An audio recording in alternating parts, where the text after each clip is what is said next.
Zokir aka. Assalomu alaykum. Assalomu alaykum. Zokir aka, takarning sohasida necha yildan beri ishlayapsiz? 10 yildan beri mana shu sohada ishlayman. 10 yildan beri takarning sohada ishlayman. Men ishlayotgan ishxonamizda 5 yildan beri ishlayman. 5 yil Turkiyada ishladim. Turkiyada tajriba orttirdim mana shu soha bo'yicha. Zokir aka, yana bir savolim bor.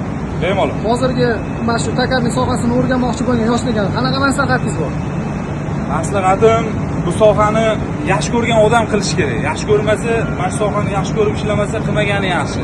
Masalan, pulga taqaydigan bo'lsangiz, siz o'z ishingizni, qaysi ishingizni yaxshi ko'rib ishlasangiz, o'sha ishdan o'zi pul kelaveradi. Lekin yaxshi ko'rmasangiz, menimcha o'qigan ishingizni ham vaqtingiz o'tgani qoladi deb o'ylayman. Yana bitta savol, shogird chiqarganmisiz? Bitta shogirdim bor. Xudo xolasa, endi o'zim ham yoshman hali. Agar vaqt o'tsa, bir 4 yil, 5 yil o'tsa, xudo xolasa yoshimdan bir 40larga borib qolsa, o'shanda bir 4 ta 5 shogirdim bo'ladi. Endi hali o'zim yoshman. Ishlaringizga rivoj. Rahmat, charchamayman.